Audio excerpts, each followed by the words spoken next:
Funny Team Disney, so boom, we in the streets. I ain't gonna lie, I used to be able to go outside, so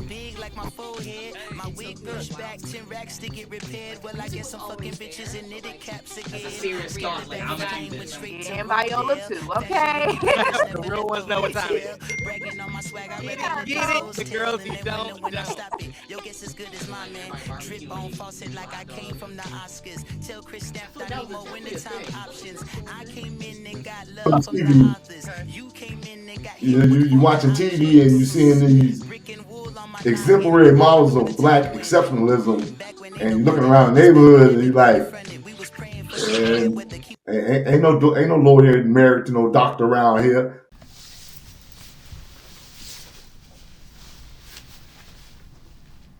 I'm speaking to them like real quick. Just for Check, check, check. 1 2 1 2. okay, thank you.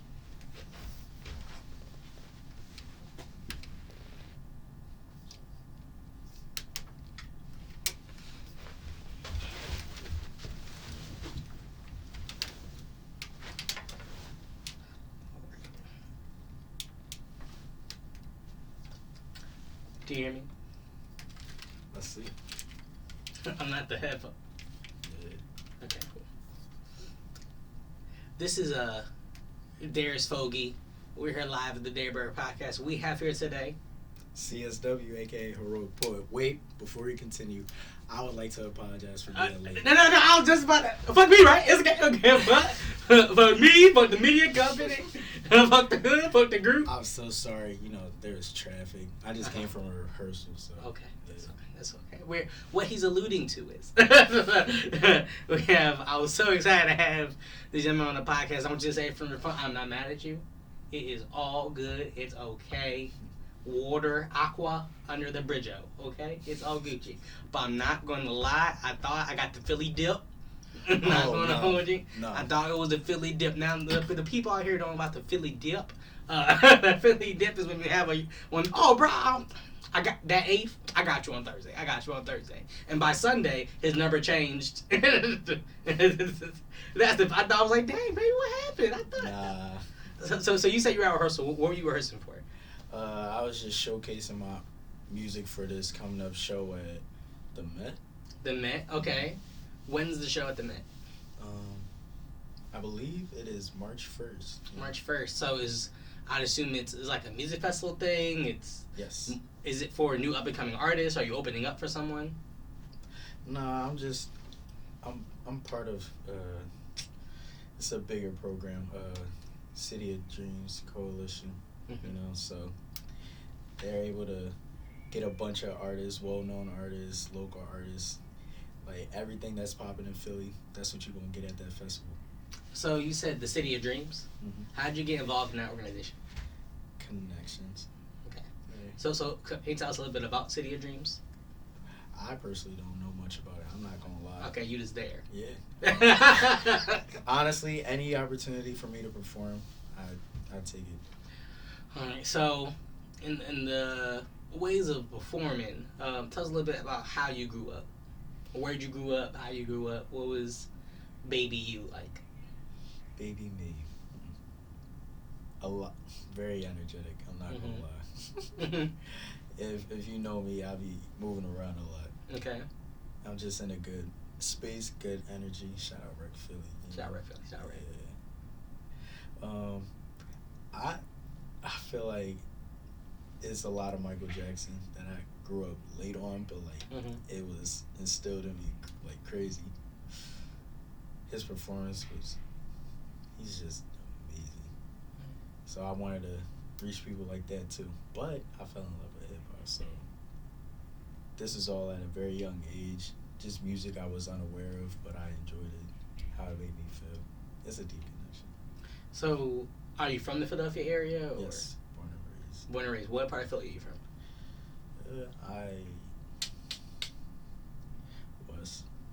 West? Okay, cool. I hate when people ask me that. I just say Philadelphia, like overall. Don't matter what side. That's why I be stuttering. Because I've been northeast, I've been up top, I've been out the county, I've been to a lot of places. I always say for me, wherever you went to elementary school, that's where you're from, right? Like, I'm from New Jersey, right? My mother and my family, well, my grandparents are from Philly. They're all from Philly, right? My dad's side family, they're all from Philly, right? They're from West Philly, right? They moved to New Jersey, obviously. My mom is from Willingboro, New Jersey, right? I was born in Willingboro, New Jersey. What? I went to pre-K in Willingboro, New Jersey. Yes. And then, do you know about Willingboro, New Jersey? No, a little bit. A little bit. I met a friend that was out there. Yes. So that's where I grew up, Willingboro, New Jersey. And then my mom moved us to Burlington Township, right? So can I say I'm from Willingboro, New Jersey? Yes. My mother, my grandparents from the area. But am I from Willingboro, New Jersey? No, I'm from Burlington Township, New Jersey. You feel what I'm saying? I got people in Philly. You know what I mean? Rep Philly. I went west from everybody I'm from. You feel what I'm saying? I'm from there too. You know what I mean? We lived in Philly. You know what I mean? But where I went to elementary school the most, it's New Jersey. You feel what I'm saying? Shout out Rita's Water Ice. You feel what I'm saying? It's specific New Jersey. Like, what is it? Yeah, Rita's Water Ice. Shout Smash Burger. You go out to Maryland and say water ice, they be like... Anywhere. I went to college in North Carolina, so they didn't know what at all water ice was, or what is that, or Italian ice. Even that, sometimes they be like, water ice, that's like water with ice, right? Yeah, like, nah, it's not the... This round just popped in my head, right? Were you in Philly the time when they would always throw, like, block parties in the summer? Were you in that side of Philly or not? Yeah. I was saying, because I feel like, do you even have block parties still? See, that's what I'm saying. I feel like it was a thing. Like, you go over to your auntie's house where they're having that block party, and, like, everybody barbecuing, and you can get you a hot dog, and... But I feel like that was definitely a thing, but, like, is that still a thing? It's different. It's different now, right? It's different nowadays. It's not the same feeling as it used to be. What do you think attributed to that feeling, that going away? I don't know. I can't put my finger on it. Is it, like, I know people always talk about, like, gentrification, right? New people moving on. I wouldn't even, part of that is that, right? There's definitely parts of Philly, they're getting took. But I also feel, I think it's the generation. I think of, like, my aunt lived to be 98 years old, right? And that's, yes, beautiful, beautiful thing, right? Born 1922. I knew somebody from 1922. Talked to her all the time. I'm a twin. And she was my great-grandmother's twin sister. So she's the reason why I'm a twin, right? So that's heavy. Amazing woman, right? So biologically, that's my grandmother, too, right? Mm-hmm. And so she grew up in the 20s. She lost her parents when she was 10 during the Great Depression. And through all of that, born in Philly, raised in Philly, you know what I'm saying? And that's the woman who raised us, right? But that's also at the time where your auntie, your grandmoms with the block parties, right? Right. So when they pass away and those things go in, who's now hosting? Who's cooking all the ribs now? Who, you know what I mean? I always like to say, everybody wants to be Fetty Wap, but no one wants to lose an eye, right? Everybody wants to turn up. Everybody wants to party with their thing, but who's hosting it? Who's putting the money behind it? Who's gonna take the time to put the balloons and make sure they got the inflatable pools with the water and shit spritzing and all that shit that we grew up. Where's that at? You feel what I'm saying? So I think it's less about even the type of people coming in. I think it's the people who were hosting it and was doing the block parties. Right. You know what I mean? Yeah. MCing. Yeah, MCing, being out. You know what I mean? Just normal. But everybody had their little group. Everybody's cousins was on the stoop hanging out. Get some chicken. Something simple. Talk to that cute girl across the street. But that went away, right? But I feel like even in general, I talk about trick-or-treating. Remember you used to trick-or-treat? I never went trick-or-treating. You never went trick-or-treating. Why is that? Just a personal preference? Or? Yeah, personal preference. Oh, that's crazy. Well, there was a time where we used to trick-or-treat in my day. I always eat candy, so it don't really matter. See? And, but I remember you go door-to-door trick-or-treating. It was a thing. I remember my neighborhood being filled with people. Maybe once. I don't remember it, though. Yeah, see, but kids don't trick-or-treat no more. There's something called, I was saying, it'd be at churches. It's like trunk or treats. Trunk or treat. Yeah, trunk or treats. Yeah. So I go all around where I can sit here and get all the candy, right? I think like time changes, things changes. So you said even those were thorough too. Yeah. You said growing up, it was Michael Jackson, right? Mm-hmm. So what was the hip hop that you were listening to that brought you into the person you are today? I can't say anybody in particular. Mm-hmm. I feel like I just discovered more about hip hop, like in my own journey. Got you. So like, I appreciate everyone that I listened to in the certain time that I was listening to them. But definitely a lot of. It started off with Tupac, Okay. Biggie, Eminem. Okay, cool. They was just Nas. I have a thing we talk about this about Nas. Be going. Yeah, he's dope, and he's still going crazy, dropping albums. Like, that's amazing. Yeah. Longevity. Well, like it's certain things about hip hop artists, like specifically that I appreciate. The fact that like they're great because they're consistent on who they are and how they rhyme. Like their style is a whole formula, calculated. That's what I want. So you go with those influences. I know for me, being a kid, it was just like music that was out in general. There was no lockdown. This is the person I listened to, and then I would say the Odd Future days. That was a big Odd Future, Wolfgang, Kill 'Em All, Free Earl. I was there in the Tumblr days. Like I was there from the jump. Like I was outside right when I remember when Earl Sweatshirt was kidnapped. You know what I mean? I remember that whole story, right? I remember like Tyler and them, and with the donut hats and play. Like I was there, so to see him develop into the person he is today. And there was two different Tylers. The Tyler I met and then the Tyler people met. You know what I mean? And mixtapes was really big too.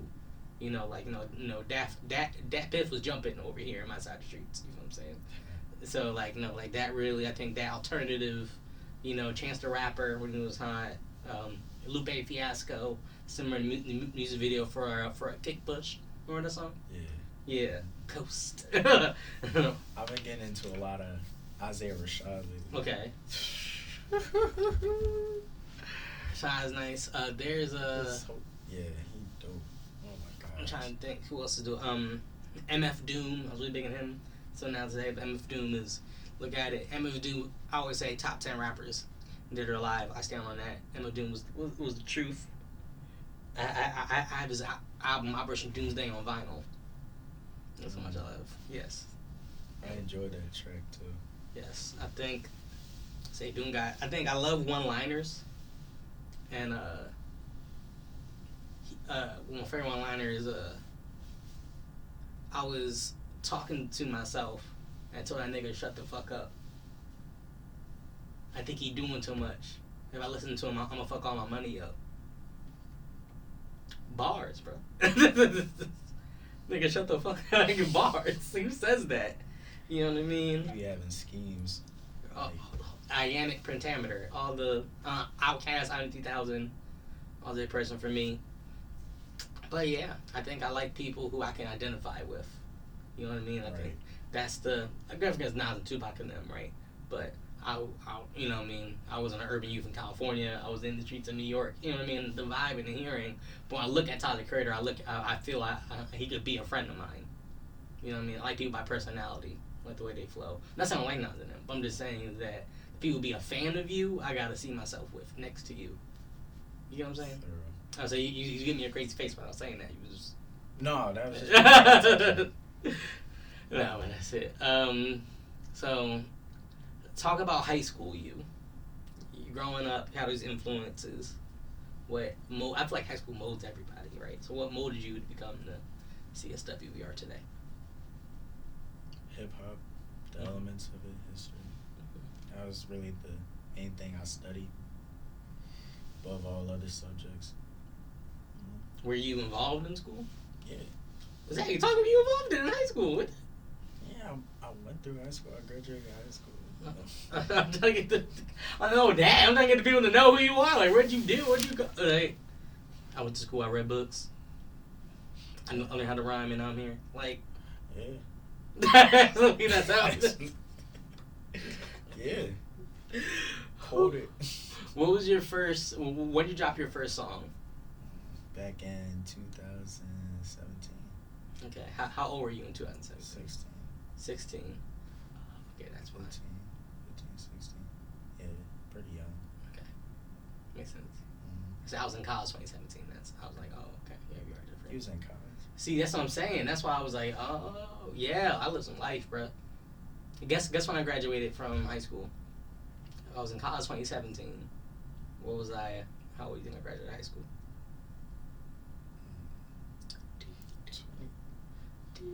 2015? Yes, you're correct. 2015. I was a senior at Brown County Institute of Technology. Went to North Carolina A&T State University. Wow. So yeah. That's what's up. So that's why you was like, "What'd you do?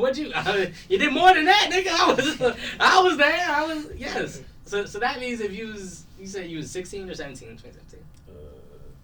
15, 16. 15, 16. Can you graduate high school 2019? Yeah. See, yes. That's when I was supposed to graduate college. Dang. I say the 5th year. If you do the math, 4 + 5 is 9. So I had a victory lap. I always say I used to be in engineering, and then I changed my major. I'm here now. So yeah. Hey, we here. Yeah, we here. You look. It was like, how old are you? Yes, black don't crack. I know, but hey, man, we here doing our thing. Yeah, we here doing our thing. You know, but I think it was funny too. Cause you saw like your influences, and you was like, yeah, Tupac. I was like, you was okay. You was that's all that. That's why I talk about our future. I was there. That's what I'm saying. Like I was actually next to these niggas when they was doing it. You know what I'm saying? I think. Yeah. You know, I was out when Meek Mill was dropping Dream Chasers. You know what I mean? But right then, like I remember Mr. Philadelphia. You know what I mean? Yeah, no, I missed all that. Yeah, see, that's what I'm saying. That's what I'm saying. Like we was outside. I remember when Dream Chasers 2 came out, and people downloaded so much, the local mainframe of the school shut down. People kept downloading it, and you download them weird ass site to get a fucking virus, and that shit locked everything down. People said, "Bro, I remember, yeah." Yeah, no, I was chilling. Yeah, you was. I was saying, 2013. What grade was you in 2013? That's crazy.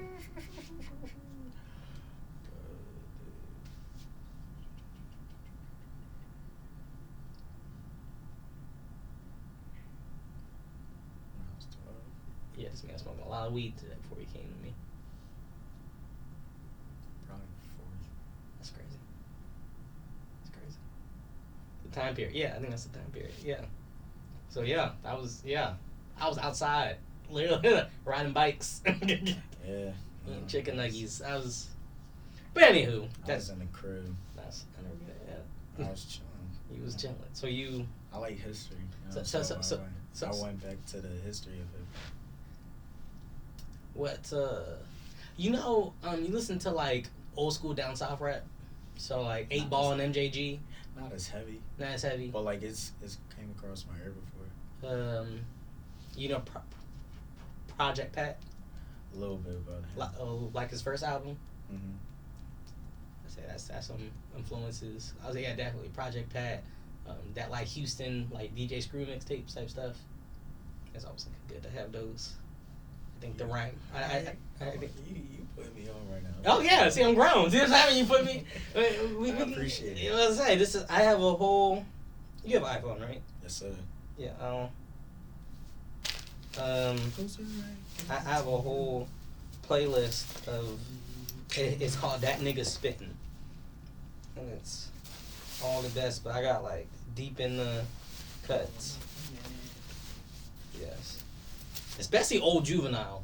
People don't talk about Juvenile enough. Juvenile? Yeah, Juvenile. You know Juvenile, right? No.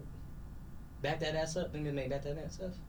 I don't know the name. Juvenile was in a group called the Hot Boys, right? It was him, Lil Wayne, BG. That's why you get the song like Bling Bling. Everybody. Yes, anyway. Juvenile has a song called Welcome to the Nolia. You gotta listen to that song. Juvenile, Welcome to the Nolia. That's the... You want like down south hip hop, just niggas in the, cause the backstory that I heard, I don't know, I wasn't there, but the backstory I heard was they literally just had the hot mic on, had everybody in the room rap. Hey, we in the studio. Who wants to get on this bitch? Go get on it. Oh And niggas was rapping like their lives was in jeopardy in New Orleans. You get a verse in there?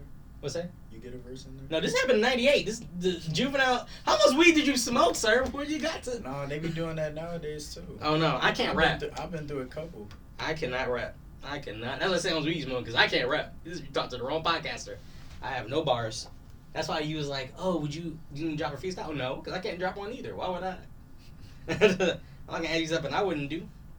Yes, welcome to the Noya. That's the. I think I remember. Yeah, but welcome to the Noya.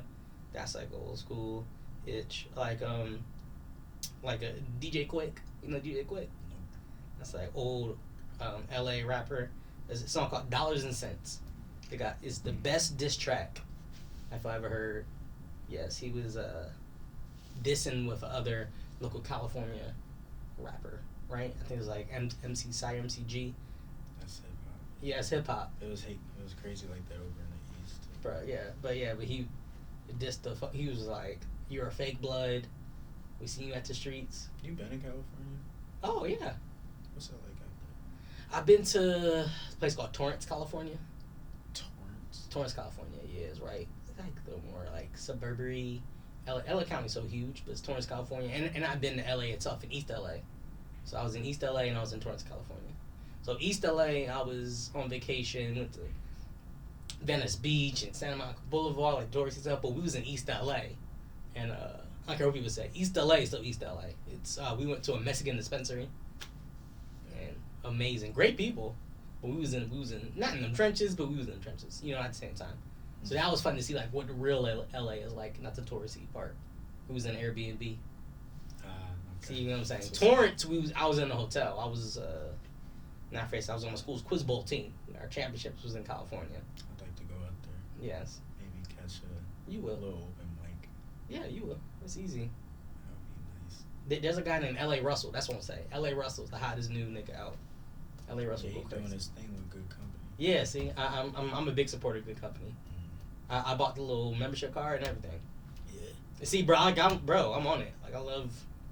That's my guy. What does that give you? So pretty much membership into any like exclusive. So I'm big on vinyl record collection. And I'm gonna say this on the podcast for the people to know. I have the best personal vinyl collection than anybody you or me. I stand on that. No one has better vinyl than me. At all. And original shit too, not the repressings. I'm talking about real. I got Frank Sinatra, Love like Something for Swingers 1955. I got the original Marvin Gaye I Want You album with the backdrop and everybody like that. You know what I mean? I got Nat King Cole. I got Ella Fitzgerald. I got the Nat King Cole Christmas album. Christmas song and Chestnuts Roasting. That's just being old. We want to get the good stuff. I got original Michael Jackson Off the Wall, right? But we don't talk about that. That's too easy. I got Earth, Wind and Fire. You feel what I'm saying? That's too easy. We got the original Stevie Wonder, Songs in the Key of Life, Inner Visions, and I got Hotter Than July. You giving up everything. Huh? And listen. You're not rocking with my.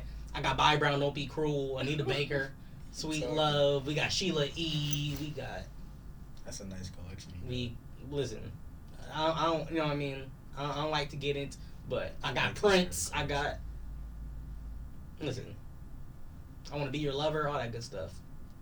Best vinyl question. But with L.A. Russell, you don't see him have a lot of vinyls, only a certain amount of vinyls he presses. So I can give him a record collection. He has a show. A lot of stuff you get for the membership. But yeah, big vinyl record collector. So if you make music, make it on vinyl.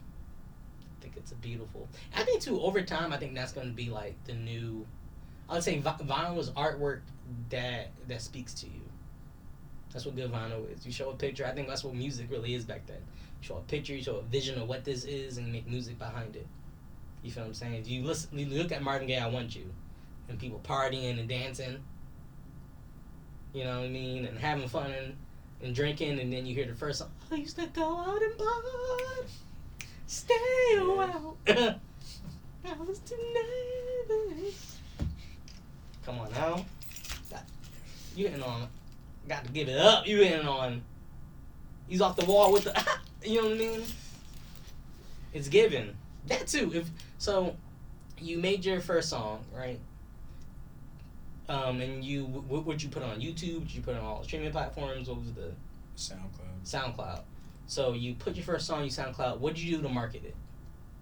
Did you say, here's a song, hey friends, listen to this? Did you even want to do that, or was this something you just wanted to share your piece, and no matter who heard it? I had a little following. Okay. Most of them knew I really enjoyed music. Okay. And I just said I'm gonna start putting out raps because that's quick. Mm-hmm. Then I put out a song, just like to friends and whatnot, nothing crazy, and people like would spread it at the time. So. Okay. Who's bubbling? Just a little bit. I definitely grew in my songwriting and my cadence and like my overall artistry. I started off like very young, very nervous, didn't even know what I was doing, but I was just like building because I wanted to build it like more than anything else. So I stayed focused, locked in,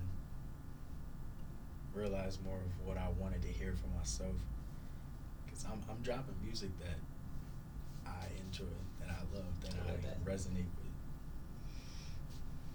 It's just how I feel. So I feel like this is my best way to express myself, like word for word, how I want to get my point across and how I feel about it. What do you say is your favorite song you ever made? Favorite song? Oh, now we got energy. Wow. Now we got energy. All right, yo, chill out. Because Who Knows is definitely one of the hottest songs that I've put out. I'm not going to lie to you. Who Knows? Yes. With a question mark. You ever heard that? No, I haven't. No? No. You got to tap in. Wait, so this is your song? Yes, sir. What? Was it on what? All platforms. Is it on Apple Music? Oh, you haven't? All right, for the camera. I have music on all platforms. All platforms. Apple, yeah. CSW. Spotify, yeah. CSW. SoundCloud, yeah. CSW. I'm even on Tidal, sir. CSW. Not me on. Does Tidal really get you more money in terms of streams? That's how I hear. I was like, people should go on Tidal because you get more money per stream than most. Yeah, that's what they say in the streets. I'm not a platinum selling artist or nothing, so I don't know. Who knows? All right, let's see this. Wait a minute. I'm gonna say we're gonna add in the song right now, so you're about to hear the song. Who knows? All right, cool. So let me clear this now. All right. Turn it down 2 clicks.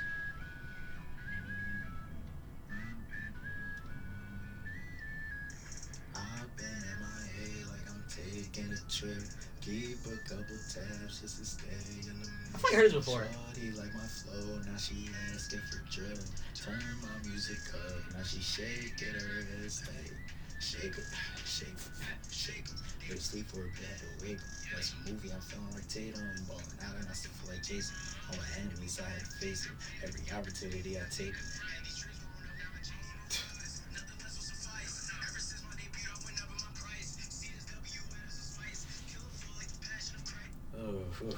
I like it. It's there. It's given. It's the music that the kids want to hear. I think it's given the bars. That's the goal. It's given the. Now, have you tried to add your stuff on TikTok and stuff? Or yes, not? Yes. Okay. I also have a dance song, Bow Freestyle. I was like, all right, let me get my feet wet in the wave real quick. And so you have you may ask them, like, how's the streams been for that song? Your best song you have, what are your streams looking like on that? They're pretty up there. Pretty up there. Not gonna lie. Yeah, I've been building for a minute, so. The reason I asked you all these questions too is a lot of people who talk about, they want to get into music, right? They talk about they want to get a rap game. There was a time in their life where everybody's little cousin nephew thinks they're a goddamn rapper, right? So, like, as somebody asked these questions, like, what's it really like to be a real artist? Or what is that? I think that's the same for how you group, because you didn't just make one song and then get popular. Like, there was a road to that. Well, what's a real artist? Ooh. I don't know. I think my interpretation of a real artist is someone who takes their work seriously. I feel like, and I think art is something that's in everybody's interpretation, right? I might say this person is trash, or you might say this is the greatest thing I ever heard, right? Right. And I just feel like the difference is that a lot of people, I feel like art is when, I think making art is something when you do creative in a space of expressing yourself in love, right? Now I feel like a lot of people do that, but I think there's some people who you're making this art because what's going to come afterwards, right? Right. You're making this art because I want some financial gain, right? Now, of course, that's part of it in anything you do, right? You want to be successful. Right. But the only reason why I'm having my mouth on this mic is I see 10 other people do it. And I think this is, you know, a lot of people, I think that's the thing too. A lot of people want to be in YouTube, or a lot of people want to be a social media influencer and, hey, I want to be a podcaster, right? But I think the difference is a lot of people's plan is I'm going to do this, then I'm going to do this to transition to this. So I'm going to get this up and get these hoes and get, you know what I mean? Sometimes, I was in somebody the other day, it's, you know, some people are trying to the lifestyle and not the work of the artist, right? So I think that's what makes you a true artist, is that, like, wherever I'm at, like, I'm here to, like, share my music. I think a lot of times when I hear stuff, it's people, yeah, you might have something artistically you want to share, but in the same token, like, I know the backing of this is not only in the wrong space, but I know 8 months from now, you're still be talking about the same stuff. We're going to move on to the next thing. That's a good question. I don't know. I'll see when I get to that point.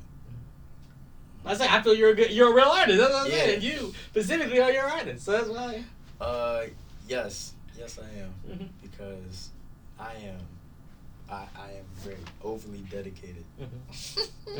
Love the shirt. Yeah, shout out to Ty. A real artist. Yeah, because what I give out, what I distribute to everybody else is how I actually feel, and that's real. I feel like it's relatable. So, like I said, it's my own way to translate. So they gonna understand and they can appreciate that. That's part of music. That's part of hip hop, to be honest. Because as a lyricist, gotta elaborate. Gotta be intricate. I'm really thinking, but I am so sorry that I was late. Like, dude, let me explain to you. And it was raining. I'm not making no excuses. It was raining? Yeah. Okay, I'll give you that. I know it was raining. Keep going. I'm not making no excuses. I told him I would be here at 3. It was almost 4 when I pulled up. That was bad. That's not me. I truly apologize for that, sir. You're fine, sir. I'm texting. So right now, you are fine, sir. That's why. Because that too, I was like, bro, you smoking something? You just so chill and so. Yeah. Somebody just came out of stress. It's like, you straight? Like, he's fine. Yeah, nah, it's the fact that rehearsal was draining. Like, I came in sweaty. Talk about too, something that we was going over before the only having the podcast is. Talk about it. Oh, that's what it was. Talk about your process. So my process for writing music? Yes, because here's why. Okay, so I got to preface you into this before I lead them in. So we was in Rec Philly, and I was in the studio hanging out with some of my friends, and this young man came in and dropped a verse on a song, right? Which I saw you with your phone out. But let me up on this. Yeah, sure. And made one of the best verses I've heard in a very long time in modern media, period, right? So do you already have like bars already locked in your head, like, this is something I rhyme with? Or just from hearing the beat you're just like, let's rhyme this into a thing? Do you have a certain topic you always want to hit on as an artist? Like, tell me about your way of making music. I don't put just one beat over and over. I use other beats like in rotation to get different feels, and it kind of like helps with my blending when I'm writing my lyrics. So it's like multiple inspirations.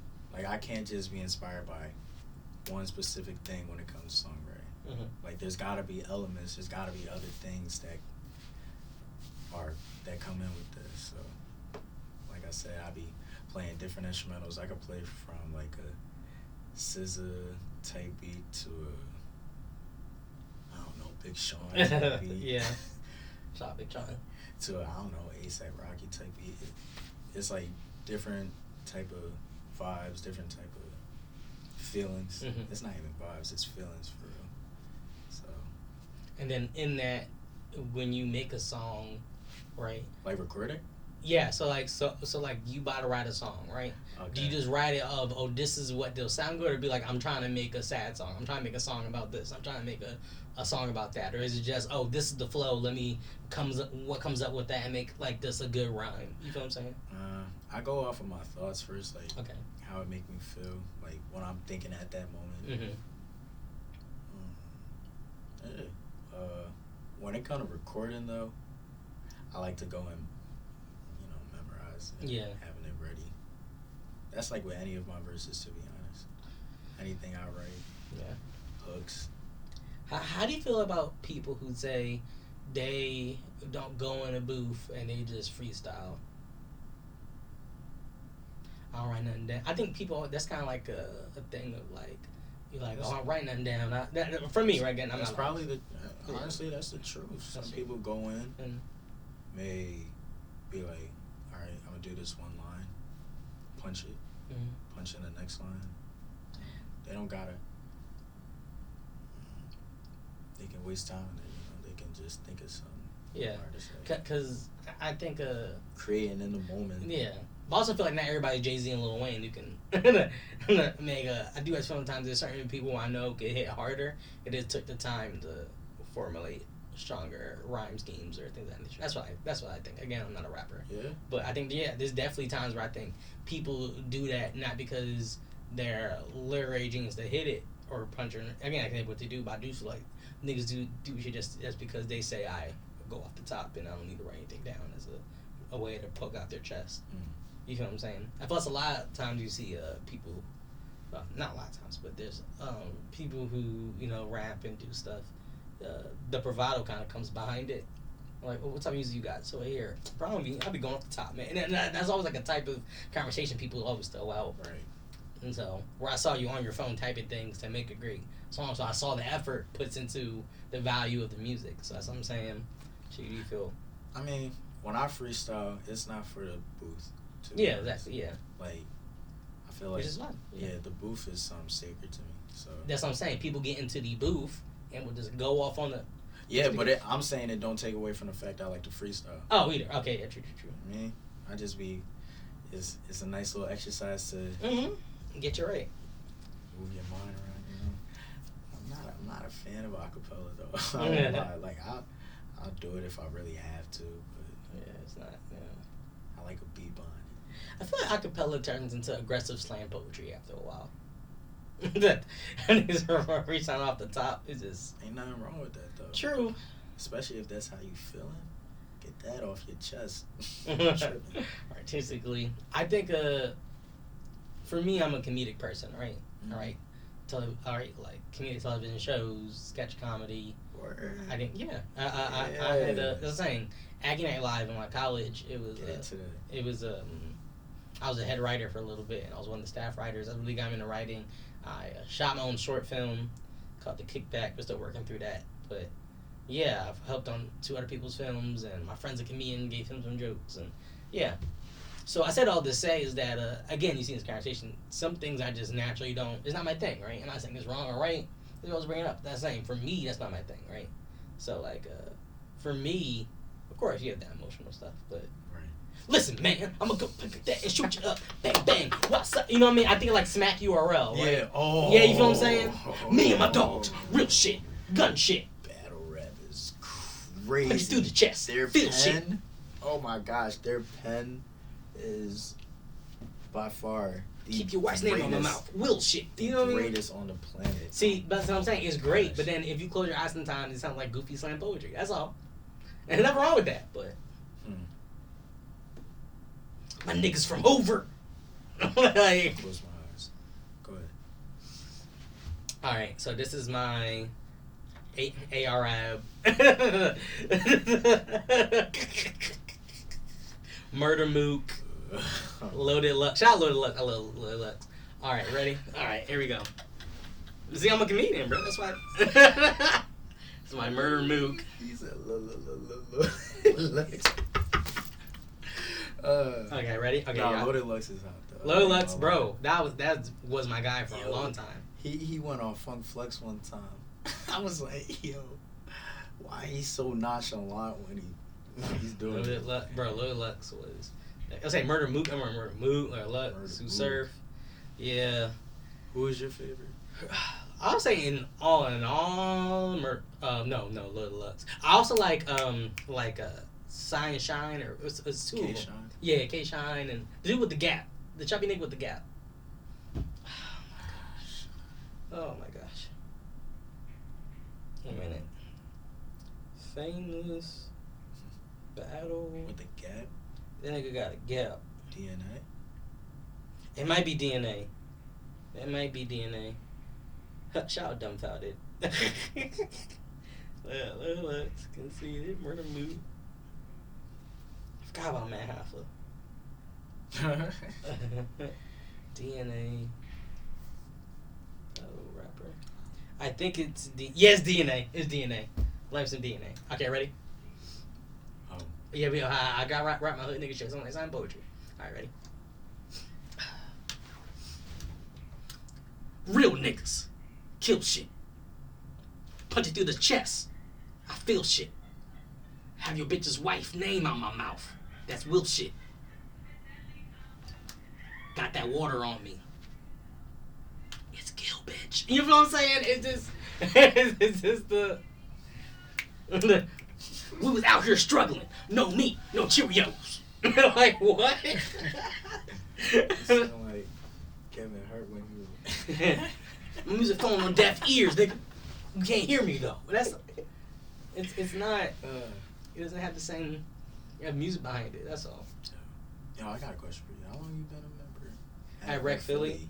Officially December. Wow. Officially December. My friend Taj is a member of Rec Philly. I've been here before for open house once. I've been here once with him when we filmed something. I was wanting to, but I was brokety broke.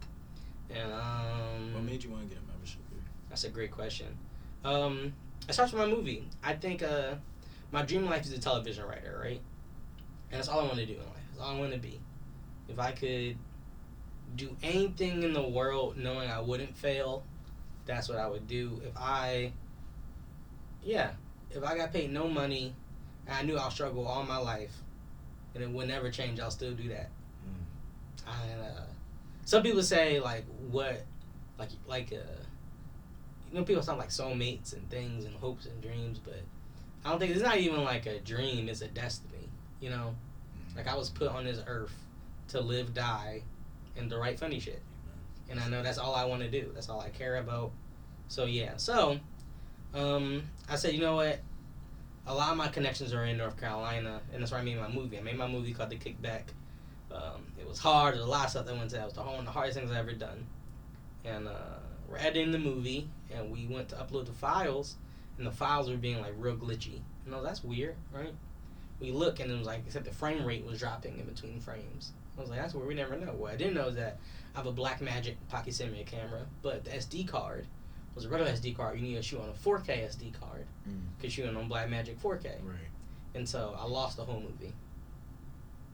Everything we worked for, all the money, probably spent like $1,000 on that movie to get there, go back. We went all the way to North Carolina from Pennsylvania, shoot the movie, now it's gone. So I'm doing stuff to fix it, kind of, sort of. There's a good chance it's not going to be around, right? So that's one of the hardest things in my life because that was my thing to push me, right? I had original podcast with my best friend Zila, and just through things we couldn't do that podcast anymore, right? So it was like a lot of my stuff in North Carolina that I leaned on wasn't there. Or there was time my friend's in film school and she had a movie in Wilmington, North Carolina. I drove the night before, stayed up, drove 8 hours, went to the movie, took an hour nap, did the movie. I was a script supervisor and helped out and did stuff and did a movie, took a nap again and drove right back. You know, my friend had a short film that I helped him with, was there for a couple of days and came back. You know what I mean? I put the work in, but I wasn't seeing a lot of results. So I realized, okay, I need to find, I think what kept coming too is that people don't have the same vigor you do for your own dreams, right? To them, it's just something. To me, this is my everything. So I felt like even with my movie, you know, you come in, people are not as prepared as should be. It's life, right? You know, Right. have my money, you know, paying money is here, but it's still hard though, because like this is something you know, I don't blame anybody for what happened, but I do wish there was somebody like, this is what you do. This is, you know, you're doing everything by yourself. The first podcast we did here, I pressed the record button, but not the record button in there, so we lost the whole first episode. Or I'll press that button, press the record button again, think we have everything. I'll go back home and look at the file, and there's no file there. You can't listen to anything. Yeah, you don't hear anything. And it's a Christmas Eve, 2020. I got robbed at gunpoint, and they took my shit. It was crazy, and I had a seizure in August and a seizure in December. We still don't know why those even got caused in the first place. It's a lot of bullshit, right? So you asked me why I joined Rec Philly. I joined Rec Philly because I said, you know what? Enough is enough. Now I'm going to go down swinging. So I was like, I'm going to save my money. Even if I'm going to have, I don't care what it is. I'm going to join Rec Philly. I'm going to get with some people. And I'm going to make this shit work. Even if it doesn't go right, I don't care. I'm going to still do everything to make it work. And I knew that at least at Rec Philly, yes, shit didn't go my way, but at least I had a podcast studio to go to. Yes, I don't know what to do, but at least there's people here that can teach me. You know, I bought a 4K card in here. They're the ones that say this is what you got to do, but it's certain things that are invaluable. So yes, it might be hard now to afford it because I paid all 1 year at once, and it's on the third. Felt like it was everything. It's Christmas time too. I put that over buying presents for people, or yeah. But I feel like when I look back 10 years from now, I'm gonna be glad that I did. You know, so all these things are for a reason, because if I can't handle this, how can I handle NBC trying to get their show and fighting back? How can I handle, you know, I think, I always say, you know, I'm not built to work for Disney, I'm built to be Disney. I think that's what God's leading me. I think sometimes shit don't work out and we get mad, but really you should be happy, because if it did, you'll be in a position. If shit worked out, I would have been an engineer working somewhere. And I would never, if shit worked out, I wouldn't have the same friends I do, or the right friends. You know what I mean? You know, I think the top everybody always says that, you know, some people are, you know, leaves. You feel what I'm saying? They're fun to be with, but when the seasons change, they drop. They do drop. You know, some people are branches. They're going to be around for a while, but when real pressure hits, them niggas going to snap. Like twigs. And there's people who are roots. Who, no matter what, they'll be down for you. You know what I'm saying? But the problem is that we confuse leaves for branches. But the hardest thing ever is holding branches to roots. That's the ones that hurt. You can grow new leaves. Wow. But it's hard to, you think somebody is your root, and when they snap, and then you then go, who was even my root in the first place? That's it gets really self-detrimental. You know? It's crazy there's some people in your life you look back that you would die for. And I realize later on that you would jump out a window for somebody who wouldn't open the door for you. Was crazy. Someone who wouldn't open the door for you. And it's crazy, I've had those people. You had those people, right? But isn't now you start to see the shit that happened before, so you can cut people off before it even gets that way? Yeah. In a way, maybe I'm a little older, but I see bullshit a mile away. I see people who are a mile away. I feel like that phrase, you really like gotta see it from a mile away type deal. Like that's heavy, because like already knowing what's going on ahead, I can't see that far. Mm-hmm. So like that statement, that phrase is actually like crazy. I just wanted to put that. Wait, what phrase again? I'm sorry. I can see from a mile away. Oh yeah. So I'll say I've got to a point where I know who's for you. Okay, here's some things you can know, right? No, I get what you're saying. No, but I'm saying to the people out there. You know what I'm saying? Oh yeah. Well, like, do you? Yeah. Do you what? Do you feel like you be too quick to judge sometimes, or do you care to be too quick to judge? Not at all. That's the mindset. I feel like that's the mentality. I think there's times where some people say, you know, it walks like a duck, it talks like a duck is a duck. There's some people say is that, you know, you hang around snakes, your mind to get bit. And I think that for me, it's I give everybody the benefit of that, right? You don't really know somebody until you really get to know somebody. What that means is that, like, if I see you once around Rec Philly, right? Mm-hmm. Like, you know me, I know you, but do you really know me? Nah. You know what I mean? Not at all, right? We don't know each other. Yeah, we know each other, which is okay, right? But if a good person is somebody who knows that and then goes, when you ask somebody how's your day going and you really want to know, a little shit like that, like you can tell when they go, oh bro, I was just thinking about you. Listen, you know what I mean? There's this one thing you should sign up for it. You know what I mean? Or hey, Carlos Miller, my favorite comedian from 85 South show, is coming to town. He's looking for people to open up for him. This is what I saw. I think you'd be really great for it. Hey, listen, I'm a DM you. You know, I just learned this new thing about search engine optimization, and like I would love to listen. I'm gonna show you the rules. I think we could really push this song out for you. Now, yes, some people that might be saying you're doing too much, but if you know what I mean, I always say is that that's what you go to Rick for. For you good for it, yeah. But this I'm saying it's this. I'm saying that's the best part of this. Not everybody isn't even supposed to be a leaf. You know. Right.